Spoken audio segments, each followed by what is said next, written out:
경찰대 편입은 2023년부터 본격 시행이 되면서 논란도 많았고 말도 많았지만 그럼에도 계속해서 도전하는 이유는 메리트가 정말 너무 확실하기 때문입니다. 경찰대를 졸업하게 되면 간부급 직위인 경위로 임용이 되는데 공채 시험 없이 간부직으로 바로 임용이 된다는 건 선진국 중에서도 정말 이례적이죠. 그러니 이러한 경찰대만의 특례들이 폐지되기 전에 발빠르게 준비해 주셔야 합니다. 하지만 경찰대 편입은 다른 일반 학과 편입들에 비해 준비할 것들이 생각보다 꽤 많은데요. 먼저는 경찰대학교를 신입생 입학 전형으로 들어가는 게 유리할지 아니면 편입으로 들어가는 게 유리할지를 전격 비교해 보도록 하겠습니다. 신입생 입학 전형은 1차에선 국어, 영어, 수학 시험을 보고 2차에선 체력 검정과 면접으로 진행됩니다. 뿐만 아니라 학생부 성적과 수능 성적까지 반영하고 있기 때문에 신입생 입학 전형은 신경 써야 할 게 정말 많죠. 무엇보다 고등학교 때 내신 성적이 좋지 않다면 사실상 대안이 없기 때문에 이런 분들은 어쩔 수 없이 편입으로 준비할 수밖에 없고요. 경찰대 편입은 일반 대학생과 재직 경찰관에서 각각 25명씩 모집하고 있으며 일반 대학생은 1차 시험에서 영어와 언어 논리 2과목을 봐야 하고 재직 경찰관은 형사법 1과목만 준비해 주시면 됩니다. 1차에선 필기시험을 보고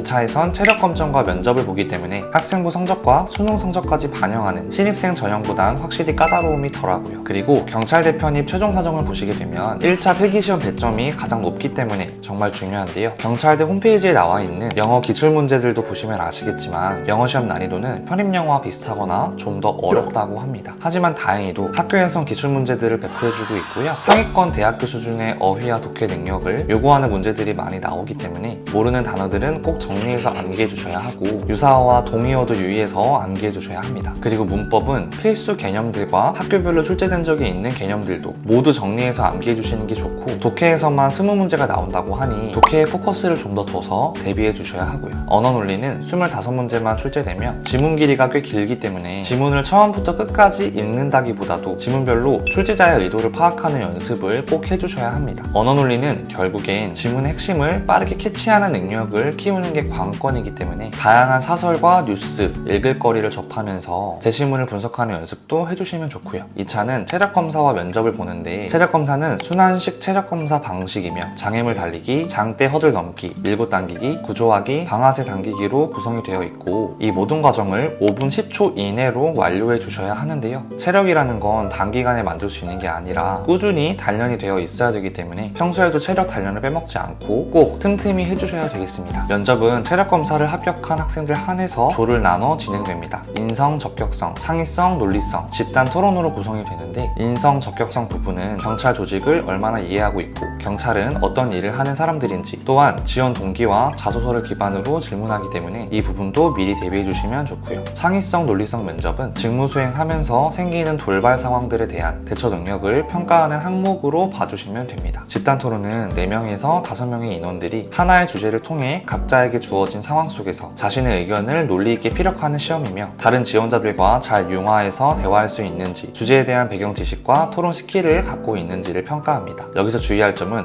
무조건적인 공격성 질문은 단점 요소가 될 수 있으니 본인 의견을 최대한 논리 있게 표현하는 방식으로 접근해 주시는 게 좋겠습니다. 경찰 공무원 시험을 통해 경찰이 된다면 순경으로 시작하게 되죠. 하지만 경찰대를 졸업하게 되면 경위부터 시작하기 때문에 사실상 이미 출발점부터 10년을 앞서 나간다고 봐주시면 되는데요. 만약 경찰로 근무하다가 도중에 그만두더라도 경찰대 졸업생들은 로스쿨로 진학하는 사례가 굉장히 많습니다. 실제로 로펌에서도 경찰대 출신 변호사를 좀 더 선호하는 경향이 있다고 하죠. 또한 공기업이나 대기업에 취업하는 경우도 많기 때문에 경찰대를 졸업하고 경찰로서 근무하지 않더라도 안정적인 삶을 보장받을 수 있다는 것이 가장 큰 메리트가 되겠습니다. 또 다른 메리트로는 경찰대 학생들은 학비가 전액 지원이 되는데요. 뿐만 아니라 품위 유지비라고 해서 오히려 학생들에게 돈을 더 주기도 하는데 이 부분 또한 경찰대 2기에 누릴 수 있는 메리트라고 봐주시면 되겠습니다. 경찰대 편입 지원 자격으로는 4년제 대학교를 2학년까지 수료한 학생이거나 전문대를 졸업했거나 혹은 학점은행제로 70학점을 이수했거나 전문학사를 취득한 학생이 지원할 수가 있고요. 추가로 전적대 성적 평균이 80점 이상이어야 지원이 가능하기 때문에 성적 조건에 맞지 않거나 학력 조건조차 충족이 안 되신 분들은 학점은행제를 활용해 주시면 되겠습니다. 학교 다니면서 필기고사 공부, 체력검정, 면접, 학점 관리까지 다 하게 되면 소요되는 시간과 노력이 굉장히 크기 때문에 학점은행제를 통해 빠르고 안전하게 학점을 따서 1차 시험과 2차 시험에 좀 더 전념하는 방향을 권장드리겠습니다. 네, 오늘은 경찰대 편입에 대해서 자세하게 알아보았는데요. 경찰대 편입은 일반 대학교 편입처럼 공부만 잘한다고 되는 것이 아니라 아니라 체력 관리와 면접까지 대비해 주셔야 합니다. 그러니 충분한 각오와 마음가짐이 되어 있다면 도전해보시는 방향을 권장드리고요. 추가로 궁금하신 부분이 있거나 학점은행제 컨설팅 문의는 우측 상단 참고해서 연락 주시면 되겠습니다. 여러분 안녕.